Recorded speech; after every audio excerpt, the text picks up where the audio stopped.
नितीन गडकरींच्या पराभवासाठी मोदी, शहा आणि फडणवीसांची रसद। सामनाच्या रोखोकमधून मोठा दावा, तर अजित पवारांचे उमेदवार पाडण्यासाठी एकनाथ शिंदेंनी प्रयत्न केल्याचा आरोप। संजय राऊत भ्रमिष्ट अवस्थेत, रोखोक लिहित असावेत। राऊतांच्या आरोपाला भाजपचे प्रदेश अध्यक्ष बावनकुळे यांचं जोरदार प्रत्युत्तर। पुण्यातील निलंबित आरोग्य अधिकारी भगवान पवार यांचं मुख्यमंत्री शिंदेंना पत्र। नियमबाह्य काम केलं नसल्यानं निलंबन केल्याचा पत्रात आरोप। नागपूरमध्ये मॉक पोलची मतं नष्ट न करताच घेतलं मतदान। मतदानाच्या तब्बल 15 दिवसानंतर लक्षात आला धक्कादायक प्रकार। इंडिया आघाडी मुस्लिम मतपेढीसाठी मुजरात तर गुलामी करतय। बिहारमधील प्रचार सभेत पंतप्रधान मोदींचा हल्लाबोल।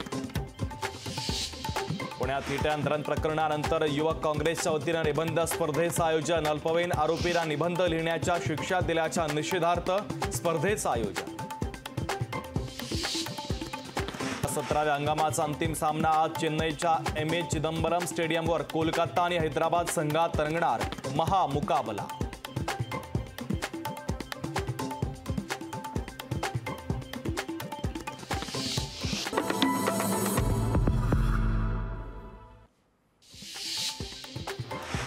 राज्य बोर्डाच्या 10वीच्या परीक्षेचा उद्या निकाल दुपारी 1 वाजता ऑनलाईन पाहता येणार। विद्यार्थ्यांना निकाल।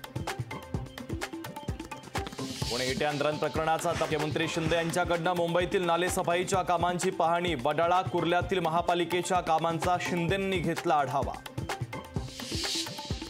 मुंबईच्या अंधेरीमध्ये 29 आणि 30 मे रोजी पाणी नाही। जलवाहिन्या कामासाठी पाणीपुरवठा बंद ठेवण्याचा पालिकेचा निर्णय। राष्ट्रवादी काँग्रेसची उद्या पुण्यात महत्त्वाची बैठक। गरवारे क्लब हाऊसमध्ये बैठकीचं आयोजन, तर अजित पवार, सुनील तटकरेंसह महत्त्वाचे नेते उपस्थित राहणार। नाशिकमध्ये आयकर विभागाची छापेमारी। आयकरच्या छापेमारीत तब्बल 26 कोटींची रोकड केली जप्त। घाटकोपर होर्डिंग दुर्घटनेतील आरोपी भावेश भिंडेच्या कोठडीमध्ये वाढ। भावेशला 29 मेपर्यंत पोलीस कोठडी। देशवासियांसाठी आनंदाची बातमी। 31 मे रोजी मान्सून केरळमध्ये दाखल होण्याची शक्यता, तर 10 जूनच्या दरम्यान मोसमी वारे मुंबईसह कोकणात दाखल होण्याचा अंदाज। अकोला ठरलं विदर्भातील सर्वात उष्ण शहर। जिल्ह्यातील तापमानाचा पारा 45.8 अंश सेल्सिअसवर। एसी लोकलमध्ये विना तिकीट प्रवासी दिसल्यात थेट तक्रार करता येणार। रेल्वेकडून तक्रारीसाठी मोबाईल नंबर जारी। विना तिकीट प्रवाशांना रोखण्यासाठी मध्य रेल्वेच्या वतीनं एसी टास्क फोर्सची निर्मिती। लोकसभेच्या 5ही टप्प्यातील मतदानाची अंतिम आकडेवारी जाहीर। मतदान केलेल्या मतदारांचा आकडे ही देखील जाहीर, तर विश्वासार्हता टिकवण्यासाठी केंद्रीय निवडणूक आयोगाचा निर्णय।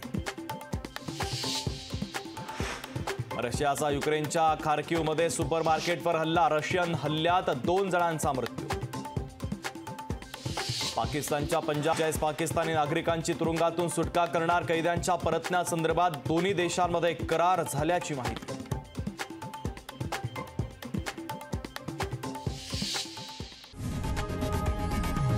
लोकशाही मराठी ऐका, पहा, जागरूक रहा।